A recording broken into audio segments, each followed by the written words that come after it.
Brigade থেকে ফিরেই আহ, মনটা কেমন করছিল, কিছু একটা বলি। আহ, ব্রিগেডে আজকে আহ, প্রার্থী ঘোষণা হলো। সবারই কথা হচ্ছে কি হবে, কটা সিট পাবে তৃণমূল। তাদের 22টা ছিল, বাড়বে না কমবে, সবারই আহ, এটাই প্রশ্ন। যাতায়াতে আসতে যেতে সবারই একটাই বক্তব্য যে আর তো 2 মাস পরেই ভোট, কি হবে? আমরা কি 22টা ধরে রাখতে পারবো, বা ওটাকে আরও বাড়িয়ে নিতে পারবো, 25-30টা করে নিতে পারবো, না বা বিজেপি কিছুটা বেড়ে যাবে?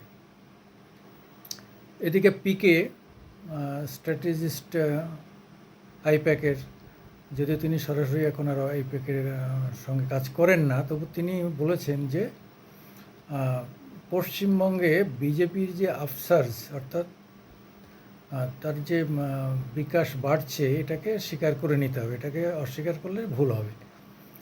তার কথা অনুসারে ওরা 18টা পেয়েছে, তাহলে দুটো বাড়তে পারে, 20টা হতে পারে, তাহলে 21টা পেতে পারে তৃণমূল, একটা পেতে পারে অধীর।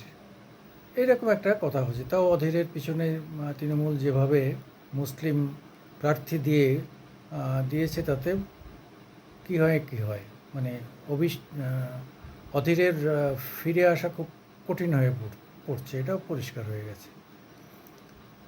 অনেক ধরনের প্রার্থী হয়েছে, খুব অল্প বয়সী সায়নী ঘোষ, 28 বছর বয়সী দেবাংশু, তারাও প্রার্থী হয়েছে। একটা সাধারণ পঞ্চায়েত প্রধান হয়েছে একটা বাচ্চা ছেলে, তারও 30-এর নিচে বয়স হবে, বাপি হালদার, মথুরাপুরের অঞ্চল প্রধান ছিল, তাকে একদম সরাসরি লোকসভায় দাঁড় করিয়ে দিয়েছে। কারণটা হচ্ছে মথুরাপুরের অবস্থা খুব একটা ভালো নয় আর কি। বিজেপি সেখানে যথেষ্ট বিস্তার লাভ করেছে, এটা আমাদেরও মনে হচ্ছে। জয়নগর যথারীতি প্রতিমা অনেক কাজ করেছেন, প্রতিমাই জিতবেন, এটা পরিষ্কার হয়ে গেছে। কাজে প্রতিমার সিট যাওয়ার কোনো প্রশ্নই নেই। তবে পার্থবাবুকে কেন, ভৌমিককে কেন লোকসভায় টেনে নামানো হচ্ছে, এটা একটা আশ্চর্য। তাহলে কি অর্জুনকে ঠেকাতে কি পার্থকে ওখানে আনানো হলো, যে অন্য কোনো দুর্বল ক্যান্ডিডেট দিলে তাহলে অর্জুন তার ক্ষতি করে দেবে? একমাত্র পার্থই লড়তে পারবে, এবং পার্থ হচ্ছে ঘনিষ্ঠদের একজন, মানে ভাইপোর আর কি, যুবরাজ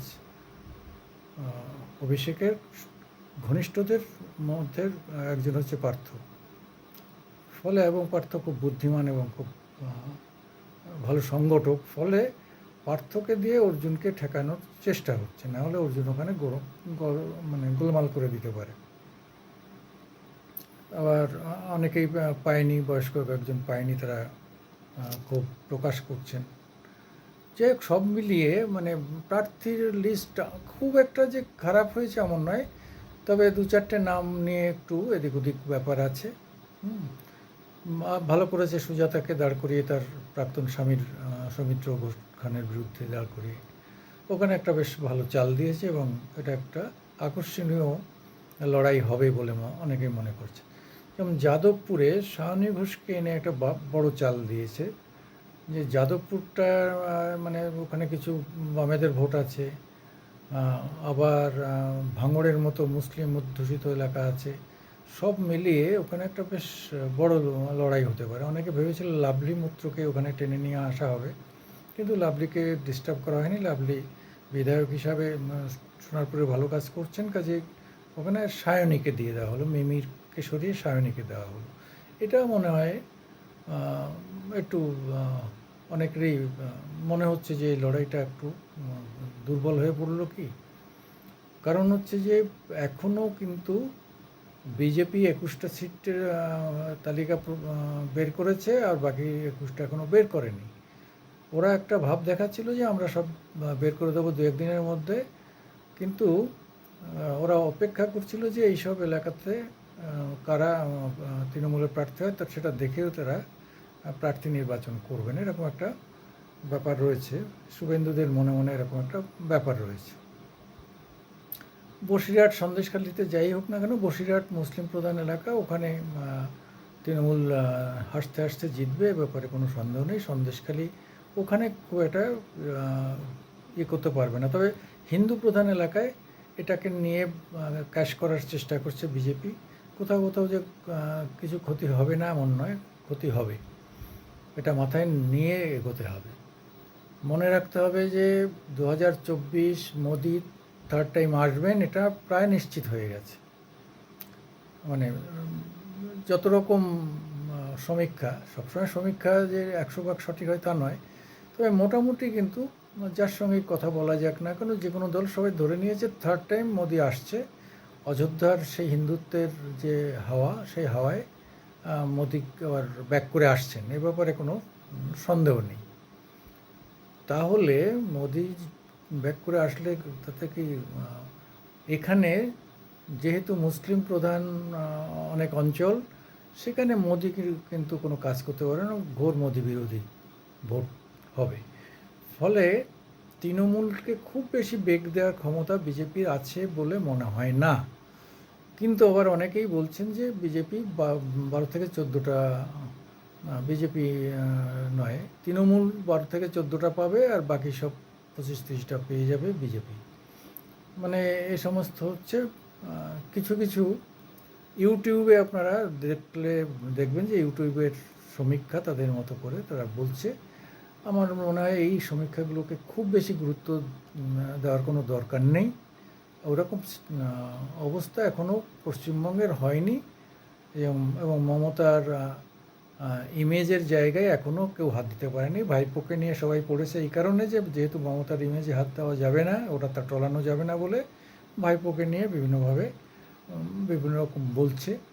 কিন্তু তাতে যে খুব একটা কাজ হচ্ছে না সেটা পরিষ্কার হয়ে গেছে, কারণ হচ্ছে আজ পর্যন্ত ইডির তার গায়ে হাত দেওয়ার মতো কোনো ক্ষমতাই হয়নি, শুধু ভয় দেখাচ্ছে। এইগুলো হচ্ছে ট্যাকটিস, এই ভয় দেখিয়ে তোমরা বেশি হইচই করো না, এরকম একটা খেলা খেলতে চাইছে বিজেপি। তবে সেটা মানুষ ধরে ফেলেছে। তবুও কিন্তু সাধু সাবধান, ভিতরে ভিতরে হিন্দুত্ববাদ যে কীভাবে প্রসার বিস্তার করছে সেটা কিন্তু একটা ভাববার বিষয়। তারপরে বিএসএফ যেভাবে ভীষণ কড়াকড়ি সীমান্ত এলাকায় করছে, সেটাও কিন্তু অনেকটা দুশ্চিন্তার বিষয় আছে। বিএসএফ কিন্তু পশ্চিমবঙ্গে নির্বাচনে একটা বড় প্রতিবন্ধকতা তৈরি করার চেষ্টা করবে, ব্যাপারে কোনো সন্দেহ নেই। আর নির্বাচন কমিশন যা বলে গেছেন, খুব কড়া কড়া কথা বলে গেছেন, কিন্তু বাস্তবে তা কতটা রূপায়িত হবে সেটা নিয়ে খুব একটা বেশি আশান্বিত কেউ নয়, এবং কেউ ভয়ও পাচ্ছে না। জানে যে ওয়েস্ট বেঙ্গলের ভোট যেভাবে হয় সেভাবেই হবে, এর বেশি মানে কিছু করতে পারবে না ইলেকশন কমিশন, খুব একটা বেশি কিছু করতে পারবে না। আর বিজেপির এমন অর্গানাইজেশন নেই বা এমন মুখও নেই। শুভেন্দুর কিছুটা আছে, অস্বীকার করলে সেটা অত্যুক্তি হবে।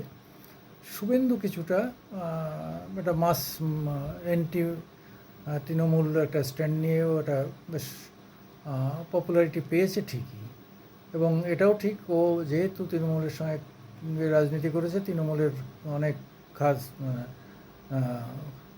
ভিতরের খবরও সে জানে। ফলে ওকে একদম মানে ছোট করে না দেখে ওকে একটু মাথায় রেখে ওর প্রতিটা পদক্ষেপে মেপে সেখানে কাজ করতে হবে।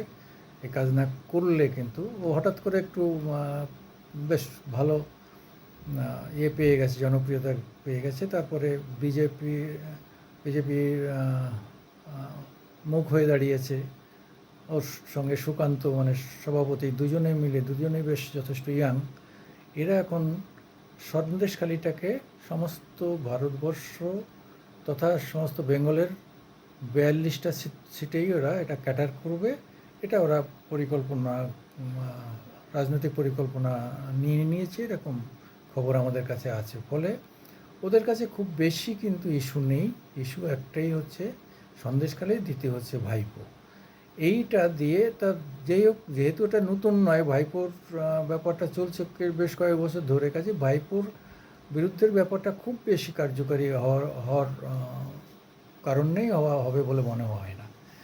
ফলে 2024 এপ্রিলের যে ভোটটা হবে, লোকসভার ভোট, সেটা ওয়েস্ট বেঙ্গলের ক্ষেত্রে কিন্তু যথেষ্ট যথেষ্ট ভাবনার এবং যথেষ্ট বেগ দেবে। এখানে সহজে ছেড়ে দেবে না, তৃণমূলও সহজে ছেড়ে দেবে না। কাজেই লড়াইটা একদম হেড অন হেড হবে, একদম পরিষ্কার লড়াইটা, একদম মানে যাকে বলে শেয়ানে শেয়ানে, সেই শেয়ানে শেয়ানে লড়াইয়ের ফলাফল কী হবে আগামী দিনে আমরা আরও বলবো। মানে নির্বাচনের ইয়েটা ডিক্লেয়ার হয়ে গেলে আমাদের কাছে আর একটু পরিষ্কার হবে, তখন আমরা চেষ্টা করব আরও কিছু অ্যাকুরেট ফিগার বলতে। কোনো ফিগারই ফাইনাল নয়, সমীক্ষার কথা কখনো 0 হয়ে গেছে, আবার কখনো 90% কেটে গেছে।